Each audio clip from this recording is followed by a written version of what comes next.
আসেন বসেন। হাই, ও হচ্ছে শান্ত, আমার বয়ফ্রেন্ড। আর শান্ত, উনি হচ্ছে অনেক, আমার ফিয়ান্সে। হ্যালো। কি? মানে বাবা মা জোর করে আংটি পরিয়ে দিয়েছে আর কি। যদিও আমরা খুলে রেখেছি। উনি নিশ্চয়ই টিনা। জি, কোনো সন্দেহ? না, সন্দেহ কেন? আচ্ছা, আমরা বসি, কিছু খাবার অর্ডার করি। কে কি খাবে? কি বলতেছেন আপনি এসব? খাবার কি এখন আমার গলা দিয়ে নামবে? ইকরাকে আমি কতটা লাভ করি আপনার কোনো আইডিয়া আছে? ওর বিয়ে ঠিক হয়ে গেছে, তাও আপনার সাথে। এটা আপনি কিভাবে ভাবলেন যে আমি এখানে বসে বসে খাবো? আসলে শান্ত আমাকে অনেক ভালোবাসে। মাশাআল্লাহ। জি ভাই।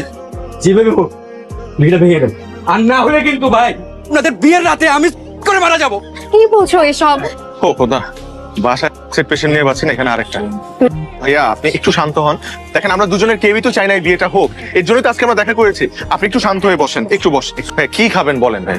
আচ্ছা ঠিক আছে, একটা পাস্তা অর্ডার দেন, ওর মধ্যে চিজটা বাড়াই দিন।